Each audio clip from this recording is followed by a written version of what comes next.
In this tutorial, you'll learn how to add and customize a menu header inside the PixPlat editor. On the left panel, click Add Section. In the section list, find Header. Click the Add icon. The header will now appear in your menu. You can customize it using the Personalization panel on the right. Today, we'll focus on the Advanced Menu and Logo header. Step 2. Customize the header background. Start by adjusting the background color of the header. You can disable the background if you want a transparent header, or select a color that matches your brand. Choose a color from the palette. Use the color picker, or paste your exact color code. You can also adjust the header opacity. If needed, add a border color and control its opacity. Next, adjust the header size. You can change the vertical and horizontal spacing. You can also customize the corner radius to create rounded corners.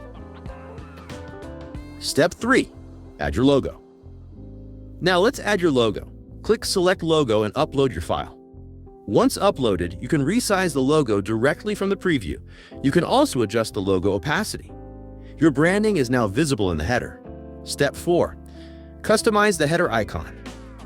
Next, you can customize the icon displayed on the left side of the header. This icon can redirect users to actions such as leaving a review, checking feedback, or viewing orders. We will explore this feature in another tutorial. For now, you can customize the icon. Adjust the icon size. Choose the icon color. Control the opacity. You can also customize the background shape of the icon. Choose the background color if needed. Adjust the border size and the overall size of the icon background. You can also modify the background opacity. Your header is now ready. You have successfully added and customized the menu header.